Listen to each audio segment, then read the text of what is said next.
She don't miss nothing, got the scoop on lock. Spilling all the tea while it's still too hot. Lakeyshakeysha, queen of the plot. Hit that bell, cause the tea don't stop.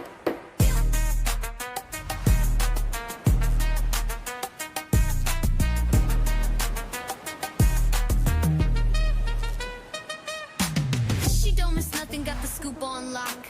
Spilling all the tea while it's still too hot. Lakeyshakeysha, queen of the plot. Hit that bell, cause the tea don't stop.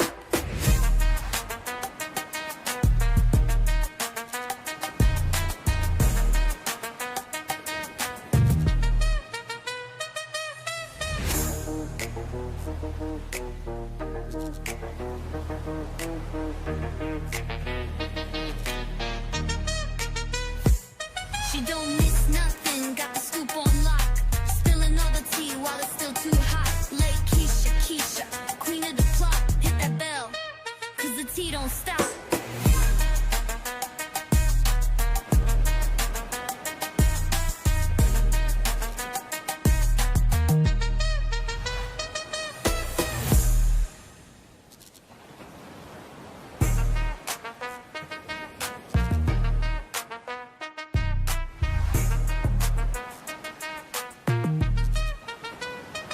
She don't miss nothing, got the scoop on lock. Spilling all the tea while it's still too hot. Lakeyshakeysha, queen of the plot. Hit that bell, cause the tea don't stop.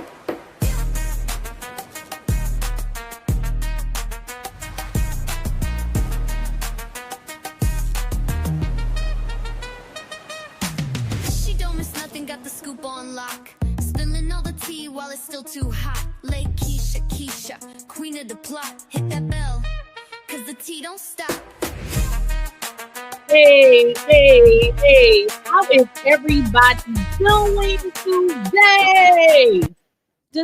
I like that music. What's up, y'all? What's going on? It is, why does it seem like Saturday for me, y'all? I really thought it was like Friday. Somebody had to tell me, no, girl, it's Thursday.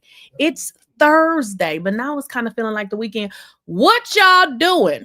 What's going on? What's going on? Y'all, I want to jump into this Diddy situation. And I'm going to be honest, I really wasn't into, the whole Diddy thing.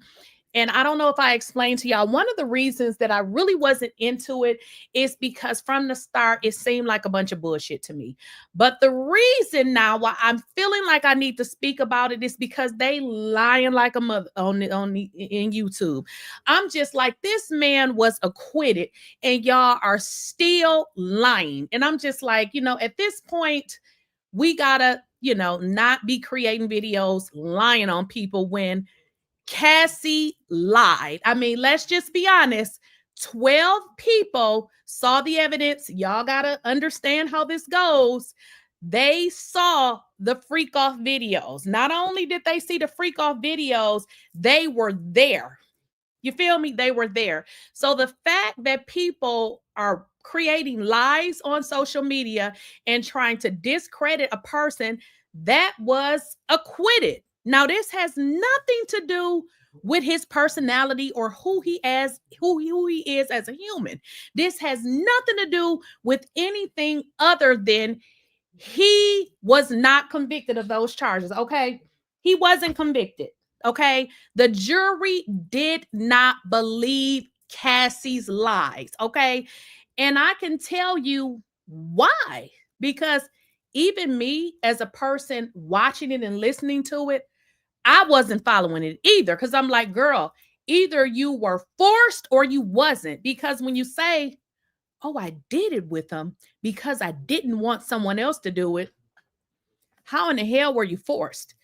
If in fact you were forced, give the specific times. But if y'all recall, they played that hotel video over and over again. What that hotel video shows is violence. Now, if he was convicted of, charged with violence, he did that shit because we saw it. But you cannot say, here's the video, he's violent. He most definitely did this. No, you have to make the dots connect.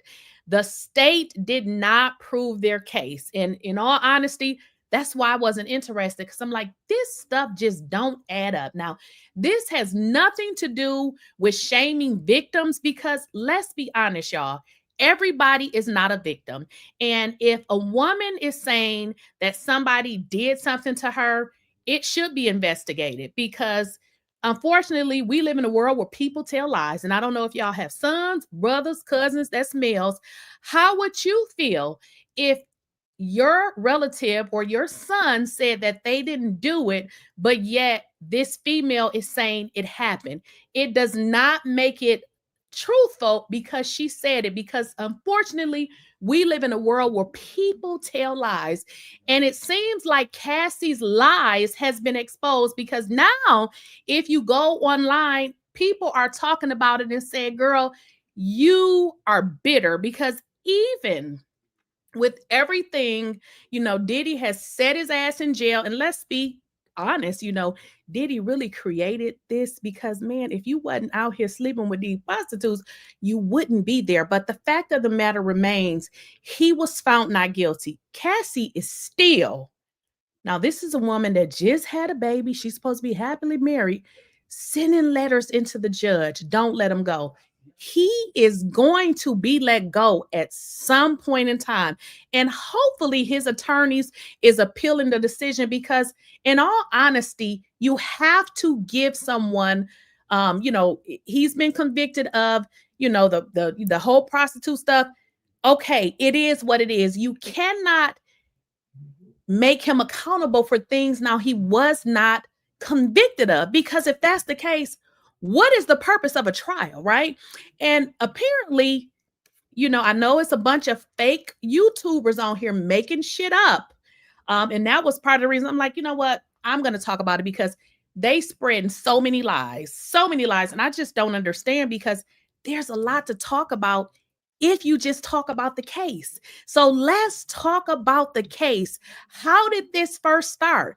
If y'all recall, the government did this big old press conference, and they told us Diddy is going down. And we were all like, what in the entire hell just happened? Because I am just like most of y'all. I was like, ooh, Diddy. But just like everybody else, we heard the evidence and the jury has come at a decision. But let's get into how this originally started, because it seemed like the government tried to play this case in the media, and the jury saw through this bullshit. So let's get into where this, where it all started from. Morning, everyone. My name is Damian Williams, and I'm the U.S. Attorney here in the Southern District of New York. Today, I'm announcing the unsealing of a 3-count indictment, charging Seancombs with racketeering conspiracy, sex trafficking, interstate transportation for prostitution. The indictment alleges that between at least 2008 and the present, Combs abused, threatened, and coerced victims to fulfill his sexual desires, protect his reputation, and conceal his conduct.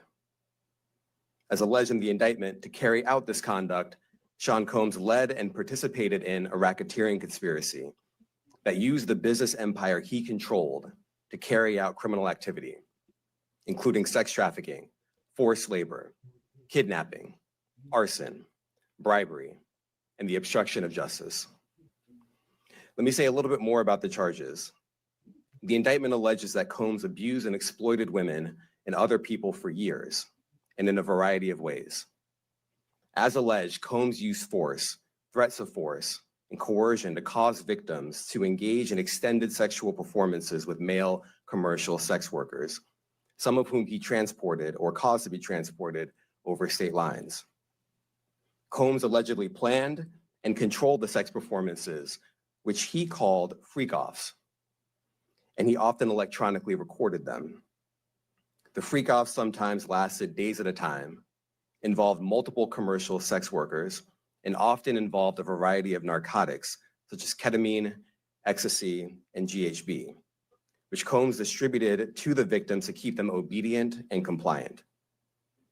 As alleged, when Combs didn't get his way, he was violent, and he subjected victims to physical emotional, and verbal abuse so that they would participate in the freak-offs, and that Combs hit, kicked, threw objects at, and dragged victims, at times by their hair. On one occasion in March of 2016, that conduct was captured on video and later reported in the media. Specifically, Combs kicked, dragged, and threw a vase at a victim in a Los Angeles hotel when the victim was attempting to flee. As alleged, these assaults often resulted in injuries to the victims, which took days or weeks to heal. In addition to the violence, the indictment alleges that Combs threatened and coerced victims to get them to participate in the freak-offs. He used the embarrassing and sensitive recordings he made of the freak-offs as collateral against the victims. And the indictment alleges that he maintained control over the victims in several ways, including by giving them drugs, by giving and threatening to take away financial support or housing, by promising them career opportunities, by monitoring their whereabouts, and even by dictating their physical appearance. Because of all of this, the indictment alleges that the victims did not believe they could refuse Combs without risking their security or facing more abuse. The indictment also alleges other acts of violence undertaken by Combs and others, including violence against witnesses to his abuse, kidnapping, and arson. The indictment alleges that on more than one occasion, Combs carried or brandished firearms to intimidate and threaten victims and witnesses. Now, Combs did not do this all on his own. As I mentioned, Combs has been charged with RICO conspiracy. He used his business and employees of that business and other close associates to get his way. Those individuals allegedly include. So just so y'all know, when they say that he used his business, they're establishing the RICO charge, which he was not found guilty of. This entire case was a witch hunt from the very beginning, like constantly talking about baby oil. This is really dumb, but this is where it all started from. Included high-ranking supervisors in the business, personal assistants, security staff, and household staff. The indictment alleges that those individuals facilitated the freak-offs. They booked the hotel rooms and stocked them with the supplies, including drugs, baby oil, personal lubricant, baby oil, extra linens, and lighting. Really? When the hotel rooms got damaged, they helped clean it up. They arranged for victims and commercial sex workers to travel for the freak-offs, and they delivered large quantities of cash to Combs to pay for the commercial sex workers. The indictment also alleges that they helped Combs cover up his crimes. During the March 2016 incident at the LA hotel that I mentioned earlier, a member of the hotel security staff intervened, and Combs attempted to bribe the staff member with a stack of cash to make sure that what happened was kept quiet. And as the indictment alleges, in late 2023, after public allegations were made about Combs's crimes, he and Exactly. I just want to refer to the comment in the chat, Sydney Dennis. Exactly. So that's why I'm really playing this video, because from the beginning, they were real dirty and real filthy. They did a whole press conference to tell us about a bunch of BS, because what they were trying to do was taint the jury pool. So they put in way too much effort to try to convict somebody of baby oil, Astroglide, and then you have the women testifying that said, well, I did it because I didn't want him to do it with someone else. Well, if you are saying that you didn't want him to do it with somebody else, how in the hell is he forcing you because you said, well, I thought maybe that if I didn't do it, something would happen? Girl, go sit down.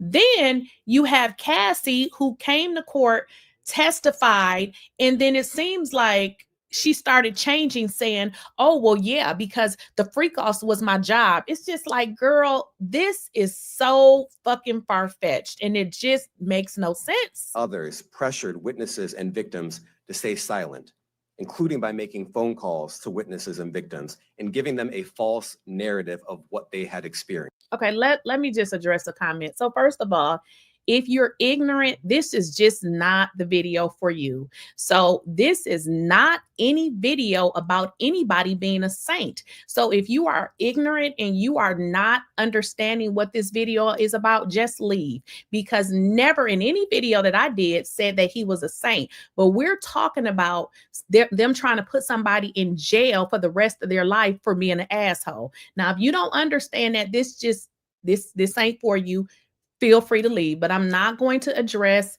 ignorant comments about somebody being a saint. You ain't a saint. I ain't a saint. Nobody is a saint. This video is not about that. You probably an asshole yourself. Do you need to go to jail for the rest of your life? Girl, bye. Your follow puts absolutely nothing in my pocket. Remember that. Moving on. And as alleged, Combs used others to help conceal his abuse by monitoring and preventing victims from leaving a location in order to hide their injuries, or by locating and contacting a victim who had attempted to flee. As part of this investigation, in March of this year, special agents from HSI executed search warrants at Combs' residences in Miami and Los Angeles. They also executed a warrant for Combs' electronic devices. During those searches, agents seized evidence of the crimes charged in this indictment. They seized firearms and ammunition, including 3 defaced AR-15s and a large capacity drum magazine. They also seized evidence of the freak-offs, electronic devices that contain images and videos of the freak-offs with multiple victims. And they seized cases of the kinds of personal lubricant and baby oil that Combs' staff allegedly used to stock hotel rooms for the freak-offs, more than 1,000 bottles altogether. And I feel like this is where they lost the case. Why are they talking about freaking baby oil and Astroglide?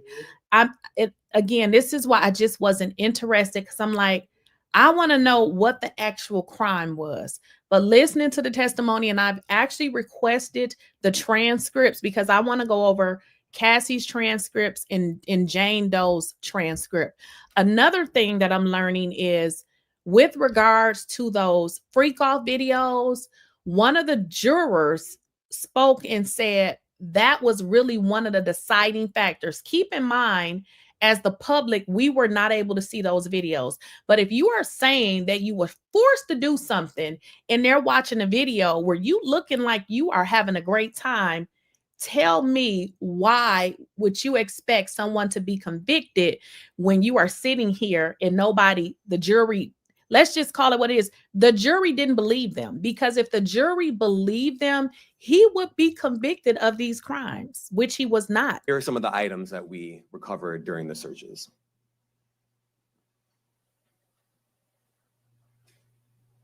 As you can see here, this is a drum magazine, large capacity, and it contains, I believe, 59 rounds. I mentioned as well, we recovered 3 AR-15s.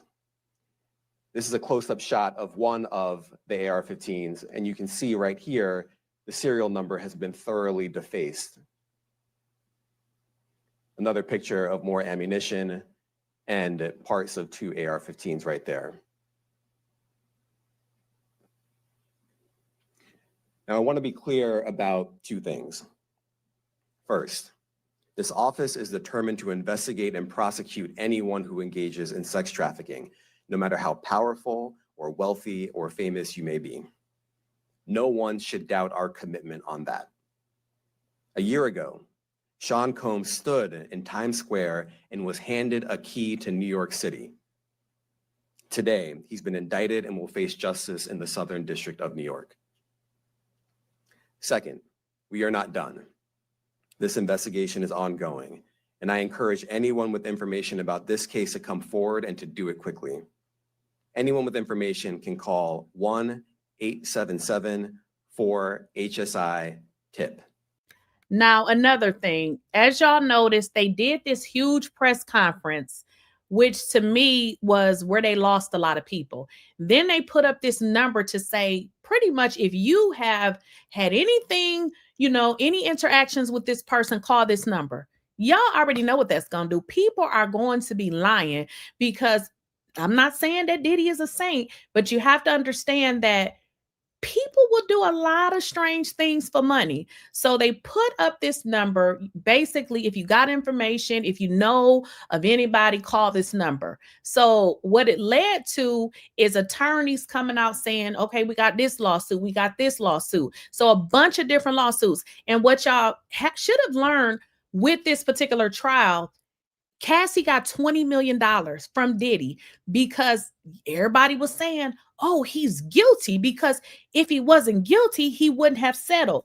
But what y'all should have learned from that is a person don't have to be guilty to settle.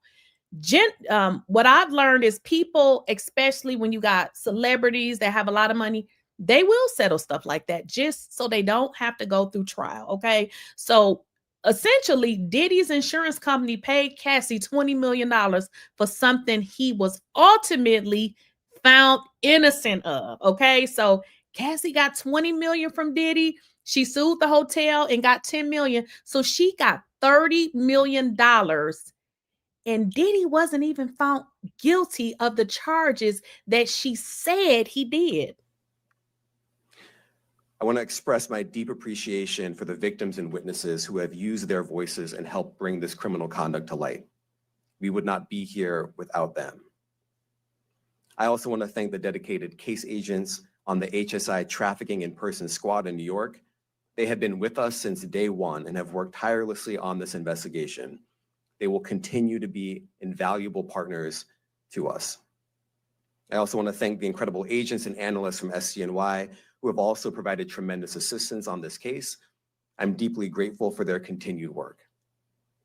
And finally, I want to thank the outstanding career prosecutors from SCNY who are handling this case.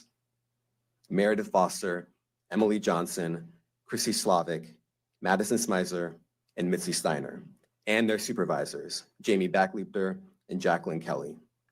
They are members of the Civil Rights Unit in our criminal division. We created the Civil Rights Unit when I became U.S. Attorney. I'm deeply proud of their work on this and so many other cases. I'll now take some questions. Okay, I just wanted to bring that up because that's kind of where it started.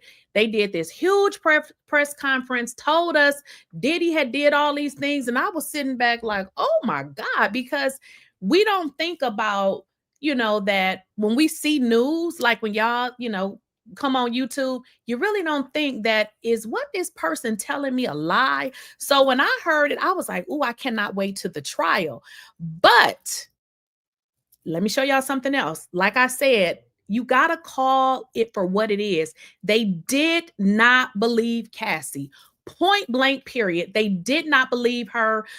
They sat there, they listened to everything she had to say, and ultimately they did not believe it. Let's bring in our legal experts now. Jesse Weber's a News Nation legal contributor and a Law and Crime Network host.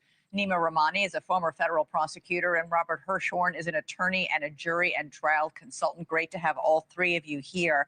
Nima, I'm going to start with you. The judge denied bail to 𝐬𝐻, saying he has a, quote, propensity for violence, and that he engaged in years-long violence and continues to be unable to follow the law, noting his last act of violence came after he knew he was under investigation.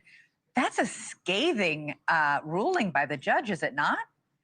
It is, Elizabeth, and I'm as pro-prosecution as they come, but I think this was the wrong ruling by Judge Subramanian. The jury has spoken. The defense has a right to bail, in my opinion. If 𝐬𝐻 were just charged of prostitution, which no prosecutor would do, every single judge in this country would give him some sort of bail. Now, I know the prosecution, they're trying to backdoor some of this evidence of force. Okay, I'm going to address a comment because I'm going to address every comment, because what you hoes won't do is come in here and bully me. Let me kind of explain to you something, because I understand a lot of people are ignorant. So he did beat her. He absolutely beat her. We saw that. So are you telling me that because he beat her, everything she said was correct? Is that what you're saying? Because the jury saw this and they found him not guilty. Okay. If you know so much, was he charged with beating her? Because if he was charged with beating her, then that would be a slam dunk case. He's guilty. He's absolutely guilty. Okay. So what I won't do is allow an ignorant person, because you gotta be ignorant. If you say, well, he beat her, she did, and he should go to jail for beating her. But why do you think they didn't charge him with beating her? Because that would be too easy, because he beat her, he will go to jail. It's a state charge, and that will be that. Why would they try to put somebody in jail for the rest of their life for having a fight or for beating somebody? So what if your son or somebody in your family beat somebody? Should they go to jail for the rest of their lives? Should they? It's domestic violence. Nope, you don't go to jail for the rest of your life for domestic violence. As his attorney said, if he was charged with that, he gonna plead guilty. Don't come on here with the bullshit telling me he beat her, because that's absolutely wrong. But they should have charged him with that. And then guess what? Everybody would be like, yeah, he did that. But what they tried to do is use the beating video to sway everybody. That's what they tried to do. And it worked for you. It didn't work for me. It didn't work for me. And coercion, and you can technically do that. Even acquitted conduct can come into sentencing.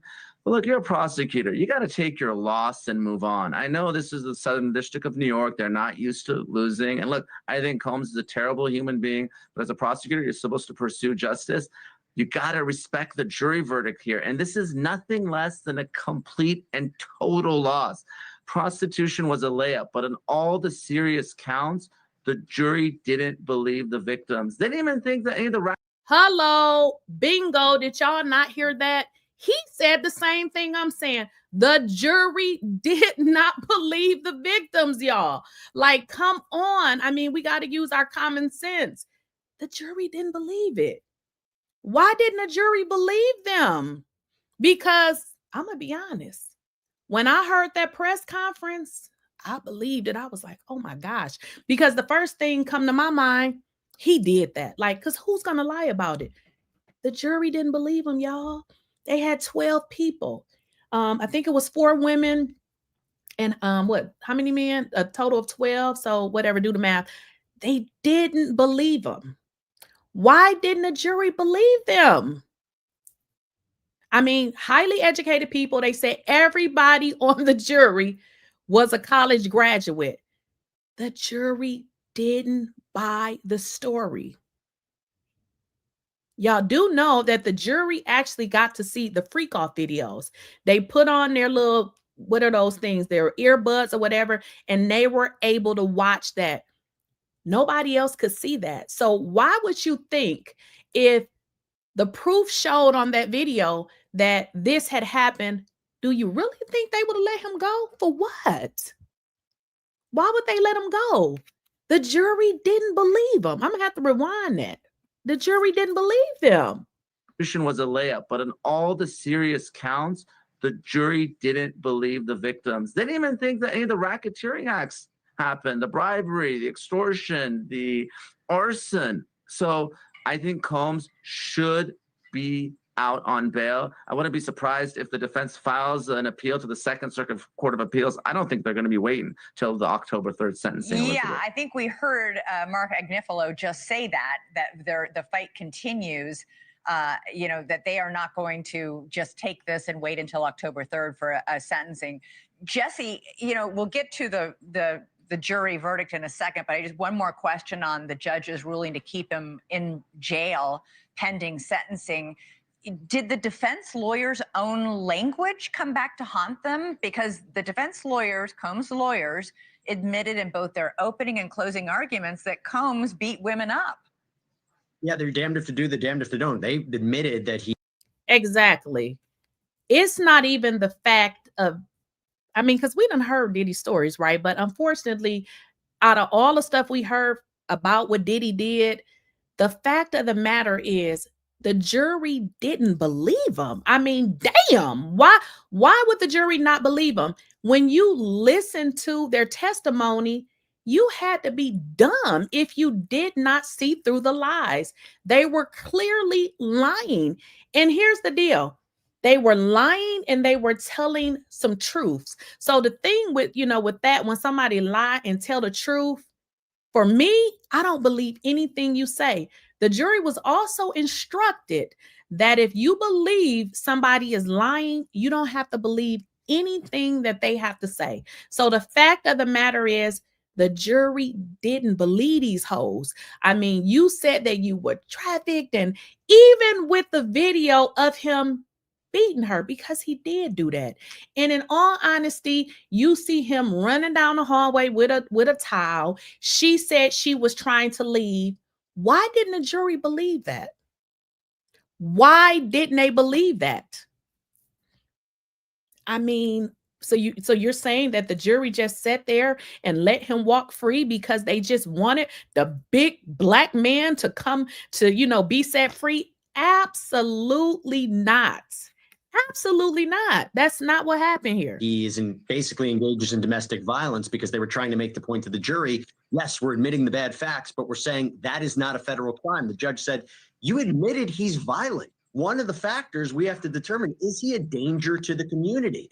And look, when you're doing a bail analysis, it's very different than anything else. You can include a lot more evidence, and there is a lot more leeway. It is on the burden for the defense to say that Seancombs is not a risk of flight, that he's not a danger to the community. And clearly, as Nima was saying, while the circumstances might have changed and he was acquitted of the most serious charges, the factors didn't. And it's basically the same kind of bail analysis the judge was doing and prior judges were doing during the whole course of this criminal process. Robert, the women who testified against Seancombs at trial said they wrote letters to the judge this afternoon saying they remain afraid of him. But with this verdict, he's going to get out at some point in a year or maybe 4. It was up to, right? Right. So look, they may have been afraid, but the system worked. I mean, prosecutors have to charge what the actual crime is. And Elizabeth, I've been coming on your show for a while now. And that's kind of where I'm at. He was charged with buying ass. That's what he was charged with. So all of these factors surrounding that case at this point is moot because he wasn't convicted of that. Now, to keep saying, and I know that's in everybody's mind, that he beat Cassie, y'all need to charge him then with battery, because if not, then stop talking about it, because you saw the video. If you choose not to charge him with that, why the hell y'all keep talking about it? The man was convicted of buying coochie, D-I-C-K, I don't know. He was convicted of buying sex. But here's the deal. And people are talking about this too. Well, wait a minute. If you think about it, he actually did do that. But didn't Cassie do it too? Because didn't these workers testify that she was the one 99.9% of the time, or wait, all the time, that was paying them?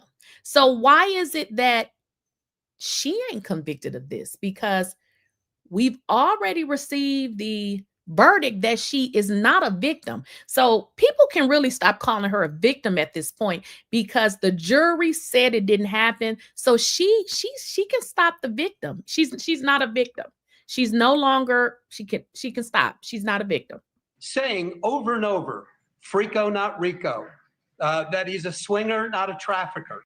Freako, not Rico. Did y'all hear that? Let me rewind that. Freako, not Rico. Over and over, Freako, not Rico, that he's a swinger, not a trafficker. And that's exactly what the jury said. Listen, every single victim is going to be feeling the exact same way, but they got their voice heard.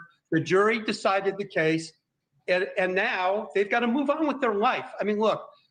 Absolutely. So the message or the note in the chat says, they lied and said he was.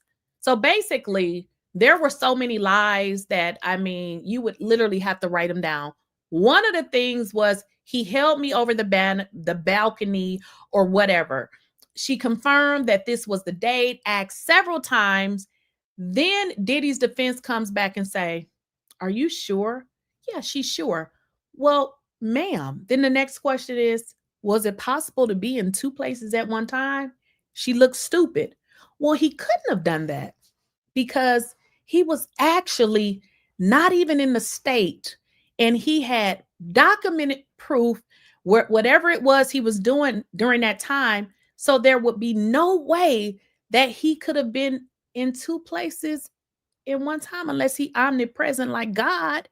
Then when asked, she's sitting there looking stupid. Her entire testimony should have been thrown out. And these are the things that the jury saw through. Like, your statements is inconsistent. You're saying this. And then Mia says he a'd her. But he a'd you, but you never said it until 6 months after you had met with the prosecutor. So it seems like you would meet with them right away and say, yeah, he did this to me. It took you 6 months to realize that you said he a'd you. Stop the lies. You are lying. You are lying. No, and in all honesty, like I said, the only reason why I'm doing this is because they so lying on YouTube, making up these lies. And I feel like if you have an opinion, that's fine. But making up these lies when this man has been found not guilty is absolutely shameful. Now, I know, as a content creator, you want to create content, but I would say maybe just do a video and talk about how you feel. But to continue to do videos and lie when this man has been found not guilty and make Cassie continue to be a victim. She is a victim of domestic violence. She most definitely was a victim of domestic violence. But all of this other stuff, the jury didn't believe her. They did not believe what she said.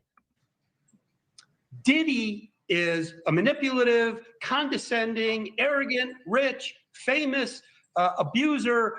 He's a domestic violence guy. He's an asshole, but he's not charged with any of those things. What he was charged with, the jury convicted him on the Mann Act, that's the prostitution, and acquitted him of everything else. Yeah. It was the right verdict and a courageous jury. Jesse, this means, you and I have been talking about this, this means the jury didn't believe Cassie and Jane when they said they were forced to do these things.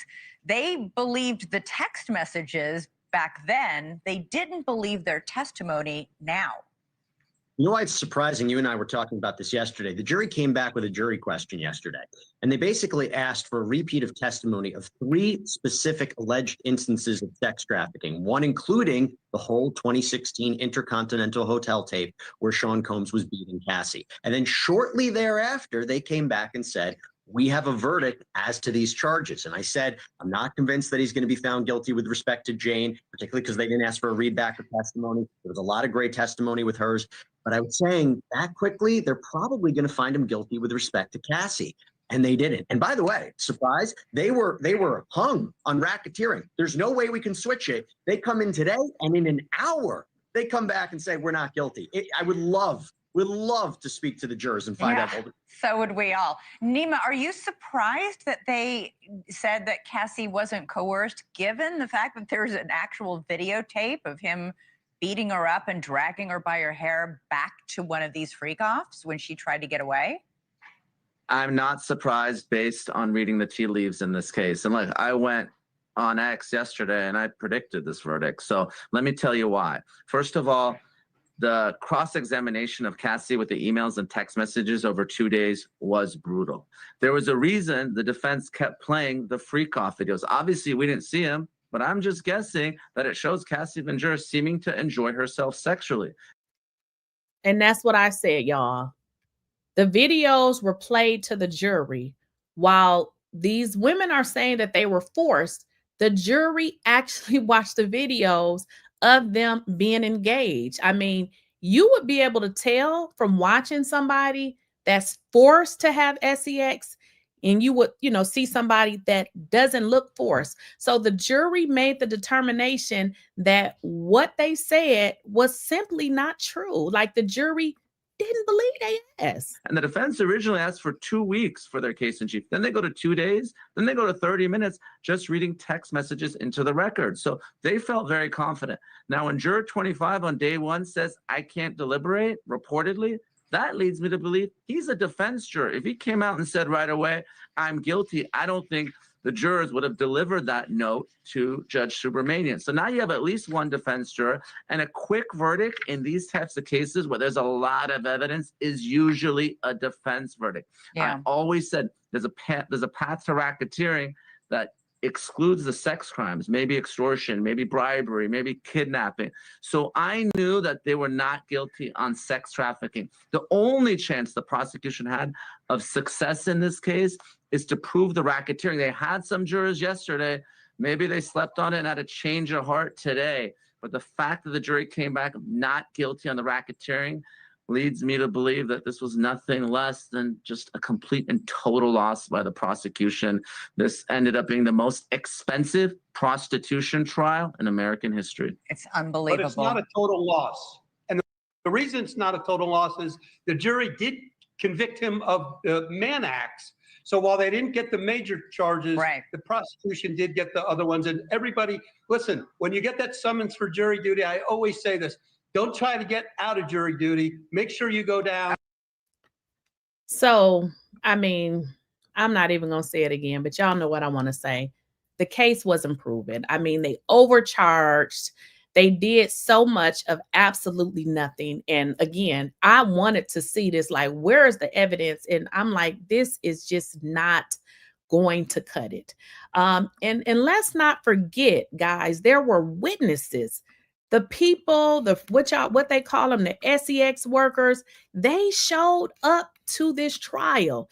And if y'all even recall, I think this guy was a really good witness, and he actually turned out to be really, I think his entire testimony helped the defense. What did he say? He felt like this was overkill. He said he felt like from his interaction with Cassie is that she enjoyed it. Let's get into it. I think the verdict is actually the right one, in my opinion. I always saw it as more of a domestic violence scenario. And, you know, me even taking myself out of the situation and just trying to look at it from an individual, like a juror would, when you see this long-term loving relationship with this is his girlfriend, right? And then also multiple scenarios where the sexual lifestyle was consented, you know, it was just hard for me to shift from this is just a domestic violence different type of relationship to a criminal sex trafficking scenario. Do you think like you testifying, you know, possibly helped Diddy's case? I do. Like, I feel like if the deciding factor of this scenario of the sex trafficking charges was going to be based on consent or lack thereof, I definitely feel like my testimony could have possibly influenced the way it was viewed by our jurors, because the coercion part of it is obviously the main factor if you're going to prove that, right? So, you know, in regards to her testimony, in regards to her situation directly, with me being one of the two guys that they brought up to corroborate, obviously my experience would not lead you to believe somebody was sex trafficked. I think there's a fine line between, because the domestic violence, right? The domestic violence is undeniable, you know? And I think if anything, I think they made a mistake. I think they underestimated the actual loving relationship that persisted, right? Because in the closing arguments, it's clear, right? The stories that were being told, one, he's this kingpin that doesn't get no, and it's just, this is how I do. And the defense told a story of this is a complicated love story relationship. And when you see the expressions in the text messages outside of the sex of love and care or whatever, it's going to be hard for anyone, including the jury and anybody really seeing in totality, and not just see this as a relationship. Dysfunctional, but a relationship. Do you at all feel, you know, bad for someone like Cassie or Jane, the other woman who testified that was dating Diddy? Oh, I feel terrible for both of them, and not even necessarily associated with the charges, right? You know, women in general deal with a lot of shame associated with their sexuality, right? So to have two women have to pretty much broadcast their sex lives to the world and be under the scrutiny of that type of perception and judgment. And, you know, it's ugly. Look, I'm a guy, and some of the comments that I get you know, I'm a guy that's been a male stripper for 30 years, and I look at some of the comments that I get in my DM just from nasty people, man, and it's like, whoa. So I feel like as women who did this in the partnered relationship, that this is supposed to be private, you know, and to have this publicly out to the world in this way is rough, man. I feel for both women to have to go up and share those experiences. I think the verdict is that. And I think the way he explained it, I mean, I think he did a great job. Again, you have one of the workers who is saying, I didn't get that vibe. So I just don't understand, you know, well, I do understand because for some reason we live in a society, regardless to how crazy it sounds, people will always believe the woman. And the bad part of that, y'all, is women know they can tell a lie and that they will be believed. That's why for me, I want to hear both sides. I'm not just going to jump to conclusions. Now, if he had been found guilty, he's just guilty. But my thing is, we got to respect the decision. You know, he was found not guilty. So you got Nancy Grace, a Karen, because that's who Nancy Grace is to me. Now she was saying, you know, he's going to be found guilty. Now she's saying, oh, the jury got it wrong. I'm just like, people, you know, they just want this man to be guilty. And it's like, he's been found not guilty. Now, here's a lawyer. Now, this is actually Jay-Z's lawyer. And he had been speaking out, basically saying the case was BS from the beginning. Called it. You really did. I don't think I need to be a genius to call this. I mean, that was a case that was so over prosecuted. It was really the most expensive prostitution trial in the history of American jurisprudence. That's all it was. Racketeering to me was a joke, a racketeering enterprise. I mean, when we think of racketeering, we think of things like organized crime, drug cartels, vicious gangs who were born to commit crimes. I mean, was never a racketeering case. Sex trafficking is a high standard. Sex trafficking, you really need fraud, coercion, force. There was so much evidence of consent in this case that it was impossible for 12 people to believe that sex trafficking happened. That was not sex trafficking. Again, that was some horrific stuff and whatever, but everyone was a willing participant at times. So, it was, to me, it was absolutely going to wind up being this way. And if you have a doubt that's based on reason, you must acquit. And here, there was so much evidence of consent. I mean, if you looked at the contemporaneous text messages that were elicited by the defense throughout this trial of Cassie and the other one, it was clear that they were consenting, at least at portions of this. So, when is it consensual? When is it not consensual? I mean, this case was, again, I called it from the beginning, not because I'm a fortune teller. I think I called it because the evidence and the charges sort of were pretty clear to me that this was going to wind up being a prostitution conviction. And we spent God knows how many billions of dollars in federal court talking about baby oil, applesauce on hamburgers, the stupidest stuff I've ever heard, urination, the things that you really don't expect to hear in a federal district court. That was the gist of this testimony. So, look, Diddy was proven to be a bad guy, but this is not the case. This was not the case to bring against him. The whole thing was weird. It was not done right, and it was done, as I've said before, I believe to garner publicity for certain individuals, and maybe they wanted to make a name for themselves. But this did not help anyone's career from the U.S. Attorney's Office. That's for sure. You called it. You really did. This did not help anybody's career from the U.S. District Attorney's Office. Now, if y'all know anything about federal court trials, they're supposed to be, especially that particular district, they're supposed to have this great conviction rate. They failed. And from what I'm learning, the fact that they failed, they're bitter, they're mad, because why is this man not being let out? I mean, he was charged with a dang on it prostitution case. a prostitution case, and he cannot get out on bail.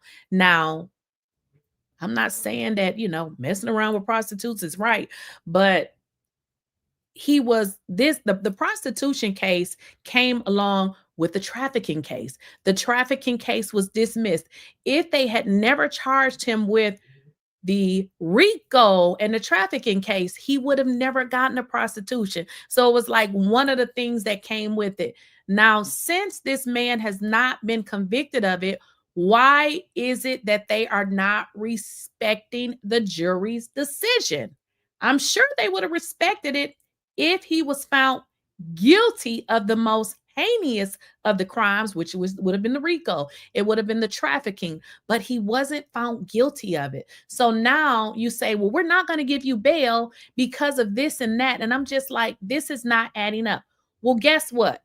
Judge Mathis is speaking out, and he is concerned with this as well, because he's like, wait a minute, why would he be denied bail when the only thing he was convicted of is the prostitution? If y'all remember, when this case was originally charged, they said, no, we're not going to let him out on bail because we are certain that this man is going to be convicted, and we are certain that he's going to be in jail for a long time. So there's no need to give him bail. But guess what? He didn't get convicted. Oh, wait a minute. That didn't work out. Let me... You know that Sean Diddy Combs has been convicted of interstate transportation of prostitutes, two counts, and has been denied bail. Although I really am concerned about the assaults against the women, particularly disrespecting Black women as such, we must go with what he has been convicted of and respect the jury. And as I had predicted, he should be convicted after hearing and closing arguments of only the 2 counts of interstate transportation of prostitutes. We'll see in the future. Listen to us this next week on the Mathis verdict, as we'll talk about the entire case and the sentencing.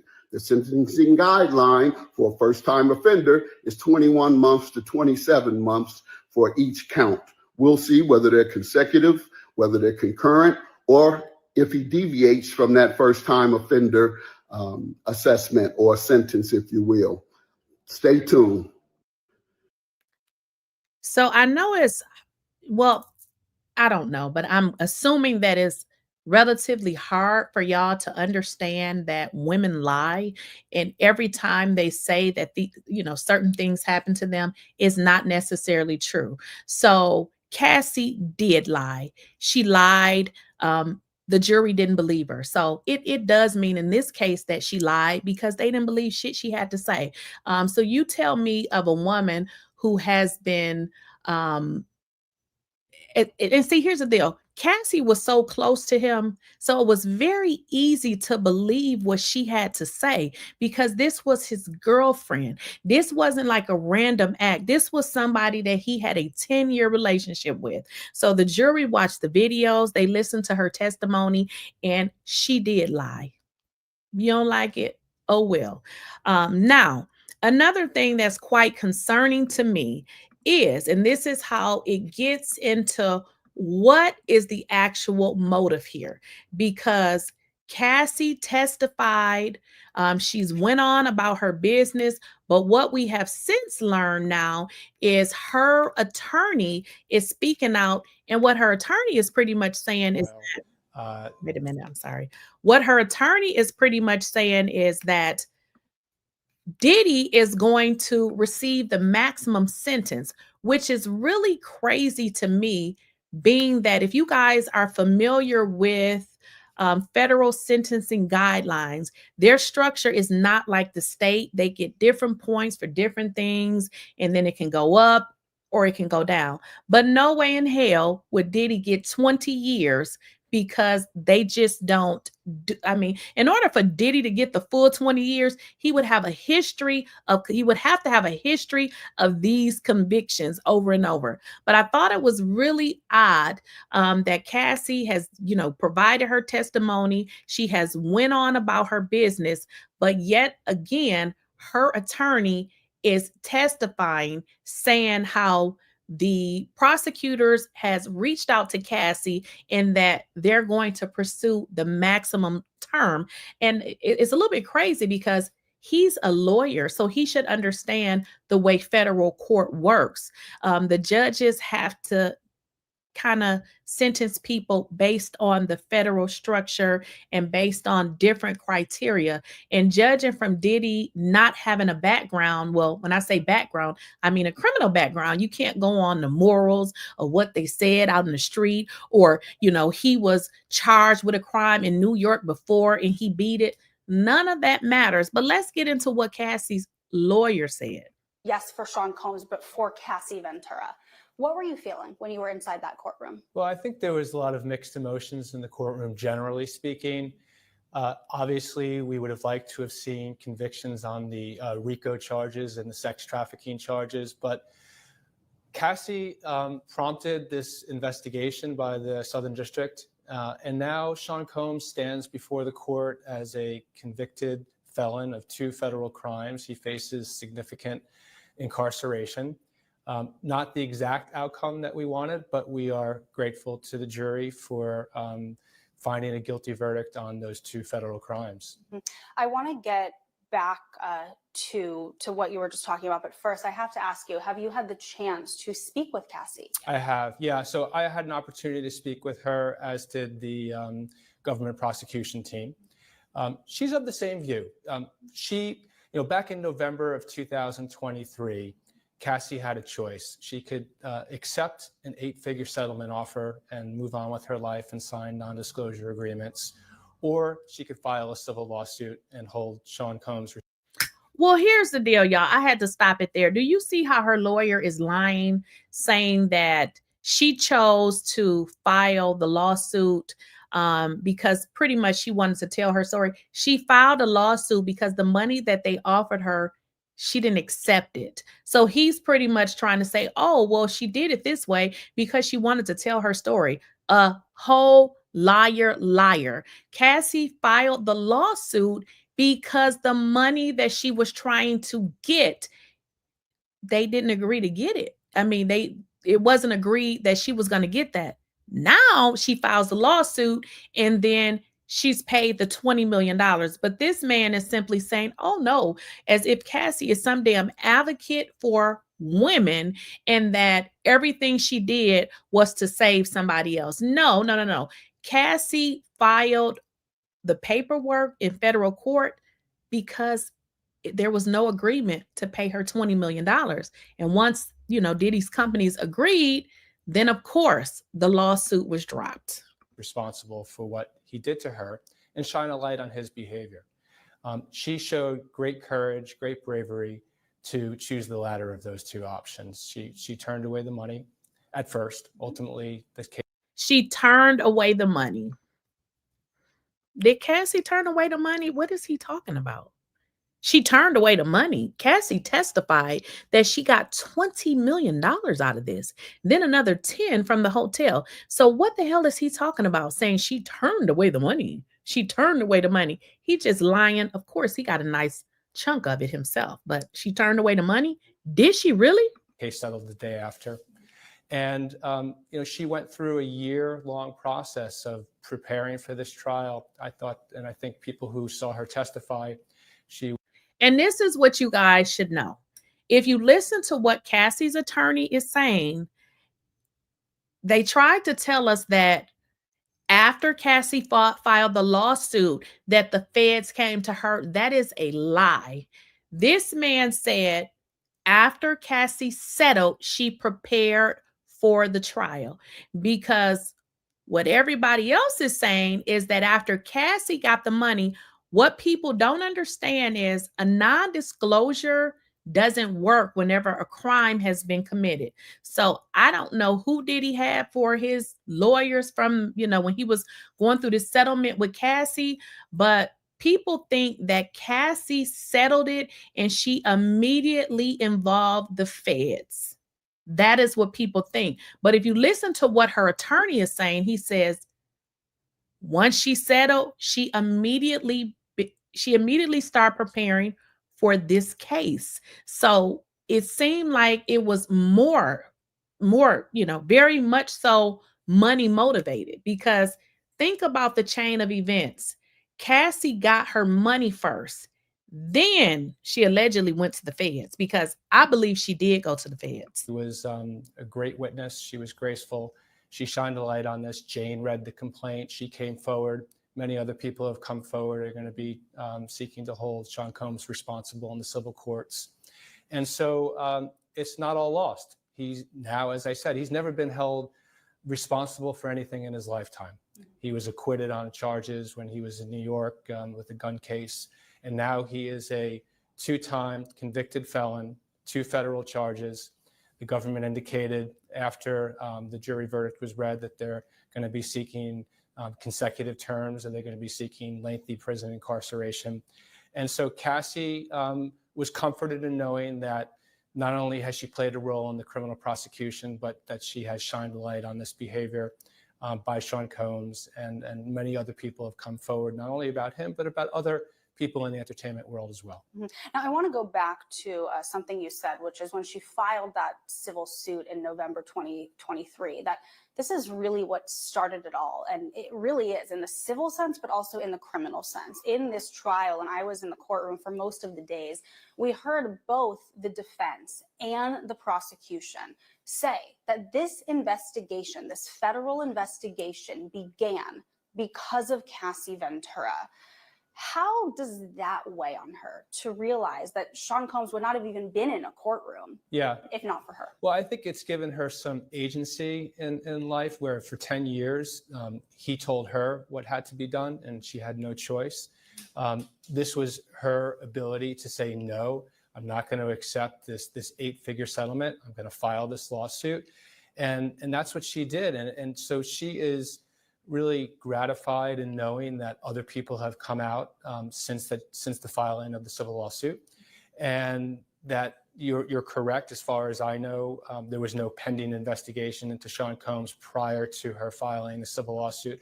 We were contacted very soon after we filed, and this investigation ensued.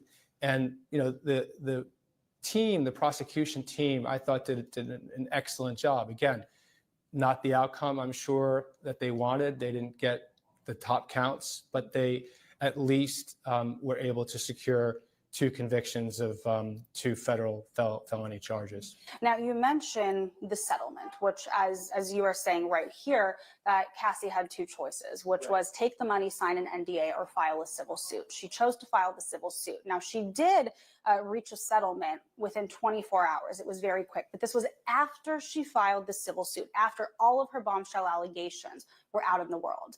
And yet, in this trial, the defense seized on money, not just for Cassie, but also for Jane. The defense, and this is not a direct quote, I'm summarizing, but Mark Agnifilo, in his closing, he said, Cassieventura is the winner here. He called her the winner. He said she's sitting somewhere in the world with $30 million.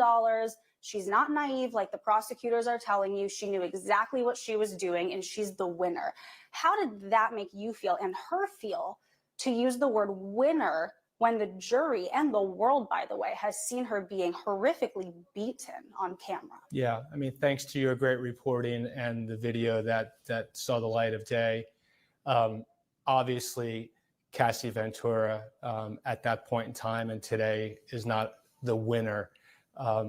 She endured 10 years of abuse where she had to engage in days-long sexual acts with UTIs.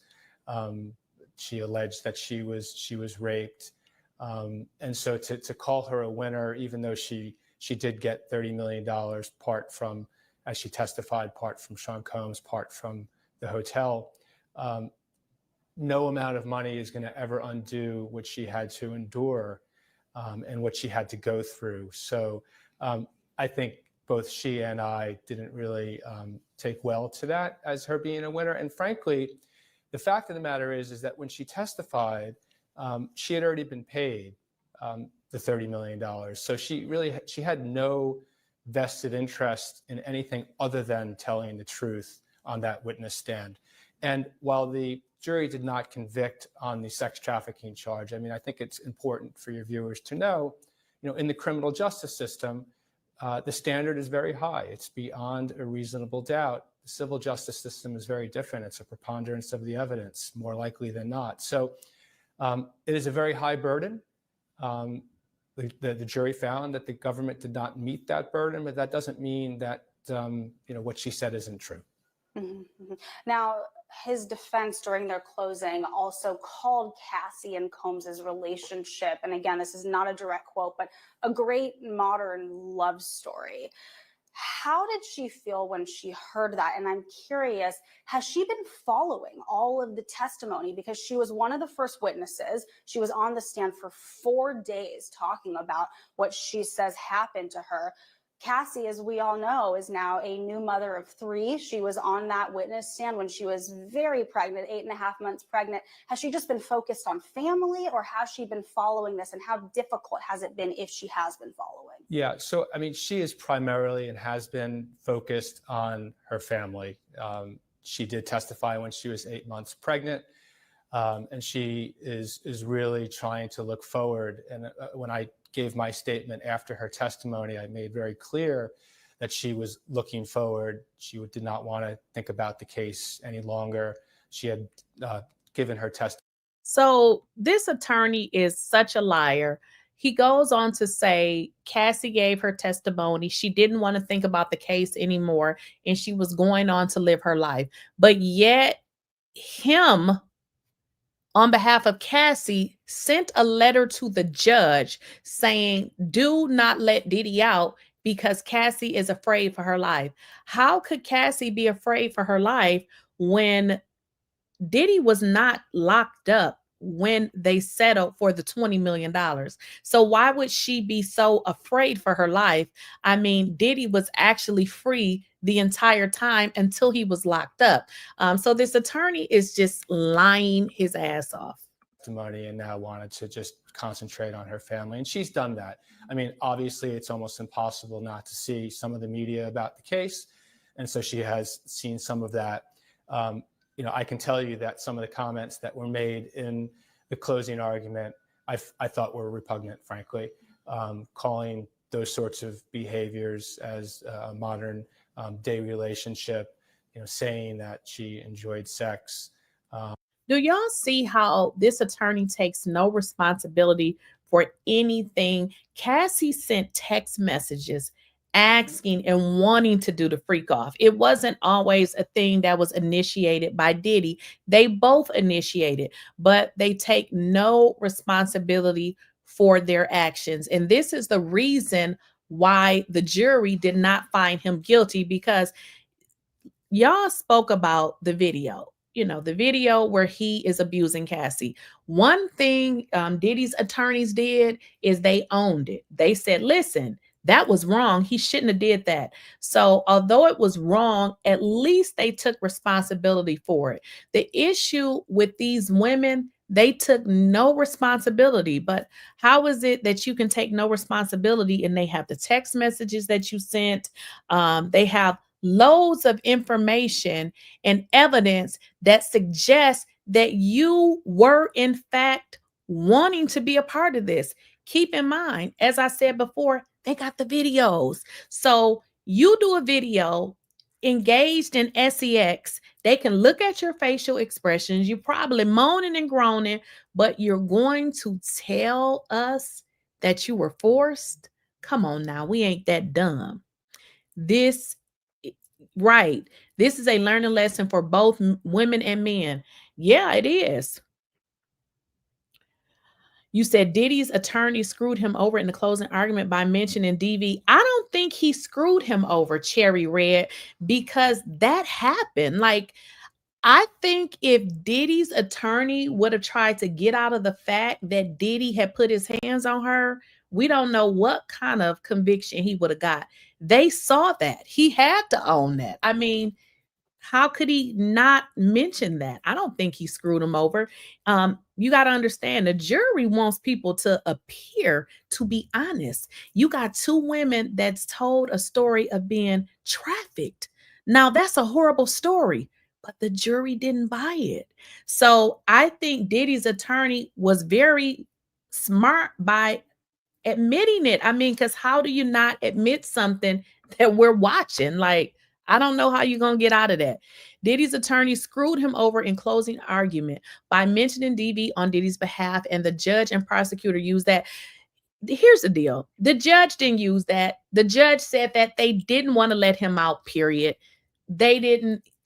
Listen, the judge didn't want to let him out because it didn't matter if Diddy's attorney admitted it or not. I mean, if you see somebody on camera assaulting somebody, do you really need them to admit it? No, the judge wasn't going to let him out anyway. And I believe that they're probably going to appeal to a higher court, but he didn't screw him over. I mean, you got to take responsibility for something. So I don't think he did. Speak on it. Our women must be accountable also. Our men are not always a problem. And that's the deal here, Tisha. Nobody wants to take accountability. Like, if you watch these YouTube videos, they want to get views and clicks. They lying, making it seem like Cassie is a saint. And then there was one YouTuber that I would watch with regards to the Diddy trial, but he done flipped the script. It's like they're doing anything to get recognized, including lying. Some of the stuff they're saying, they don't even believe it themselves, because it's like, look, they want to get on these different programs, and they know if they start speaking the truth, they're not going to get invited. I feel like the government had a whole campaign with YouTubers, with all of these different content creators. You got Nancy Grace that just hated him. And this is all they spewed over and over again. No accountability. Now, look, if y'all want to do a video and say Diddy is a horrible person, okay. But at the end of the day, you cannot put somebody in prison for the rest of their life for being a horrible ass person. Because if that's the case, then they need to lock Donald Trump up now. Okay. I think that you are being misguided until you have lived. Girl, get off. You can leave. You're misguided. It doesn't matter. So listen, I'm not emotional like you. You're emotional. Abuse, whatever. That has nothing to do with it. So just because somebody has felt like that they've been abused, he should go to jail for the rest of his life. You misguided. You are emotional, and that's the problem. Most of y'all are emotional, and once you become to be a real adult, you'll be able to separate your emotions. So that's what you need to do. You need to learn how to separate your emotions from fact. The fact of the matter is that somebody felt like they were abused don't mean that they were abused, because you sent text messages asking for a freak off. You on video enjoying a freak off. So how is it that you've been abused? Just because you think you've been abused don't necessarily mean that you've been abused. So you're misguided, not me. I think the lawyer thought by acknowledging the DV is taking ownership. Absolutely. Like, I don't know how you would not take ownership. We watching this shit. Like, we see it. Like, if Diddy would have said that wasn't him, I would have been over it. Nick, bye. He did that. You did it. Take ownership. He couldn't deny it. It was on video. Absolutely. But the fact that the judge said, I'm not letting you out, I don't think that was Diddy's attorney's fault. Like, I think that was really smart. They don't want to let him out. I don't know what y'all seeing, but from what I'm seeing, I don't think they want to let him out. Obviously, they have to let him out, but they're not trying to give him, any type of chances. They like, look, we're going to use this, we're going to use that. And that's kind of what I'm saying. I'm like, listen, he was charged with these crimes, but now he wasn't convicted of it. Now I get it. The story sounds crazy. I was, you did this, but it wasn't proven. So at some point, you got to let it go.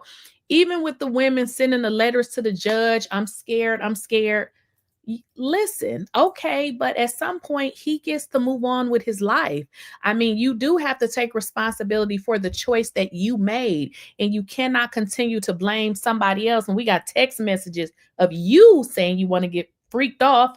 You on video getting freaked off, and apparently you enjoyed it. So, I mean, the jury has spoken. Nope, not at all. Like I said earlier, he's being held on ego and emotion. Absolutely. He wasn't convicted on those counts, which means it should no longer be considered. Yeah, they don't like Diddy. I mean, A lot of people don't like Diddy. I'm just judging from what I'm reading. They just don't like him. And then what you also have to understand is Diddy was charged some years ago. If y'all remember in the incident with the club shooting, he was found not guilty of that. So at this point, they are sick of him. I mean, this is the second time they have charged him with a crime. Well, they did get a conviction, but it wasn't the conviction that they wanted. So they like, stay in jail. Stay in jail. But the DV wasn't relevant to the case and it was settled. Then Mark compared the escort business as legit. Judge and prosecutor know Diddy didn't pay taxes like a legit LLC. I don't think I get that. I'm sorry, Cherry. I don't get that. Diddy has a business. If he most definitely paid taxes, I don't think I understand your question. Because he has several businesses. I mean, they looked at his bank records. So you better believe if he did something else, they would have charged him with it. So I don't know about he didn't pay taxes. You do know this man has a real business. So I don't believe that, because if he didn't, they would have charged him with something else. So let's not just start making up stuff like them other people over there just making stuff up. Let's not do that. You know, he was not charged with not paying taxes. If he didn't pay taxes, keep in mind, they went in his account. They even told how much money he had at specific times. If y'all remember, Diddy went to Cassie's mom and said he wanted his money back. The money he wanted is the money he had given Cassie because for some reason he felt like he had been played. So Cassie's mom gave Diddy the money and Diddy ended up giving it back to her. So ultimately what it seemed like is he was mad and was like, look, give me my money back for, you know, taking care of your daughter. But at that time, the prosecution said Diddy went to Cassie's mother and forced her to give him money when he had don't quote me on it, $1 million in the bank at that particular time. So they got his bank records. They know exactly what he has. So I don't know about the not paying taxes. I don't believe that. The jury has spoken and we must respect their time, efforts, and dedication in reaching their decision. It is hurtful to hear some YouTubers calling them names like dumb. Exactly. But here's the deal. They wouldn't be dumb if they had found him guilty. So the issue here is you are mad because the man didn't go to jail for the rest of his life. Ain't that some crazy shit? Like, you act like you was there. Like, why are you so involved in this that you're mad because they found them not guilty? When I wasn't there, I did not follow the case every single day, but just judging from what I saw, I said, I'm sorry. Well, okay, they do have proof of, you know, based on what they said on the, you know, prostitution. I said, it seemed like they got him on that, but the other stuff, the only thing I was thinking, I said, well, if we look at the makeup of the jury, we got educated people. They may convict them on the Cassie situation because they may kind of feel sorry for her, but I'm glad they didn't use emotion and I'm glad they weighed the evidence, because you talking about somebody spending the rest of their lives in jail. And this is why, y'all, when y'all get called to jury duty, that it is important that you go, because the juries need to be a makeup of everybody. Because if it's just a makeup of one person, that's how people go to jail for the rest of their lives.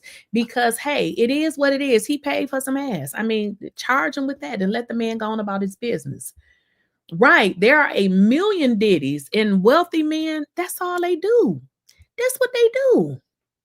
That's what they do. Well, here's the deal, Special K.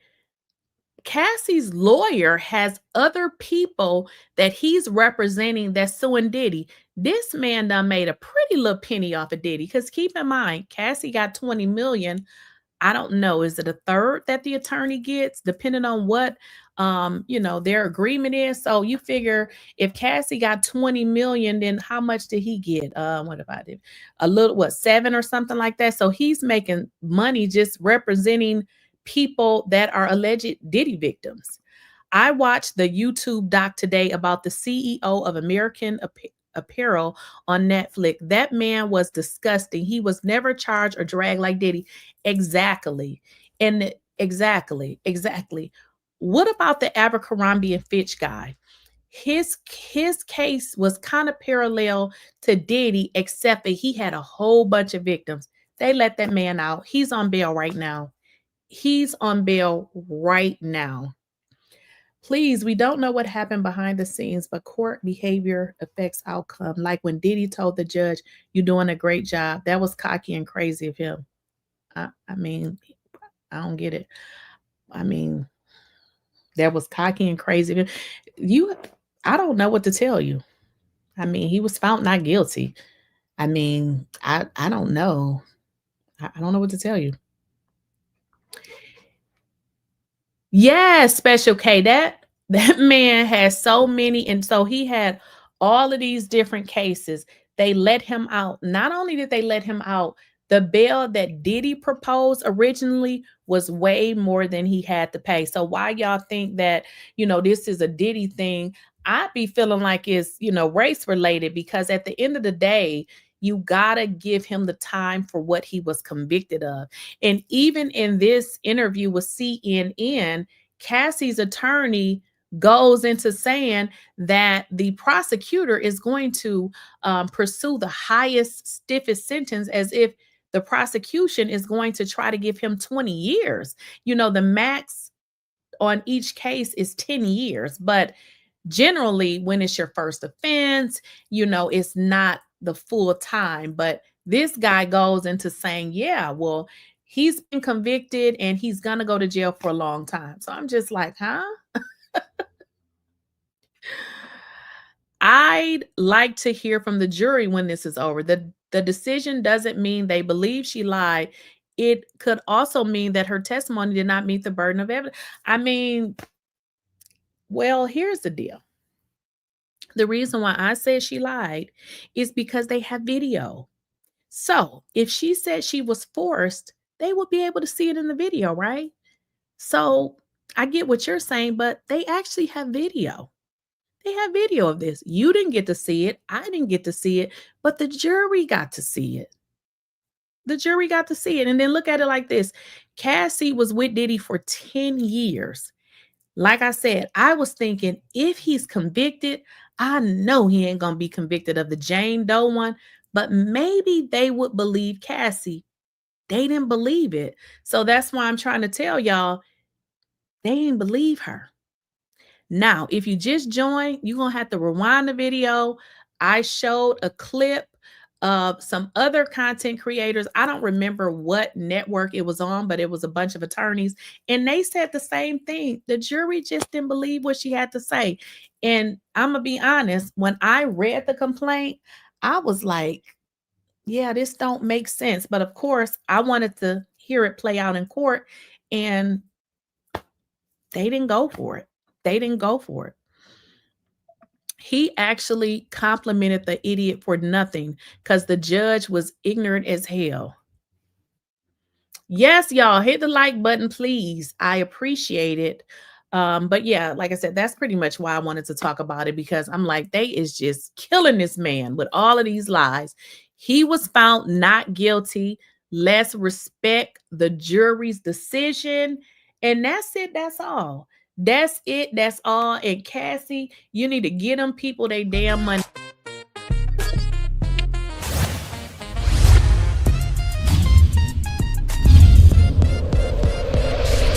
Nothing got the scoop on lock. Spilling all the tea while it's still too hot. Lakeyshakeysha, queen of the plot. Hit that bell, cause the tea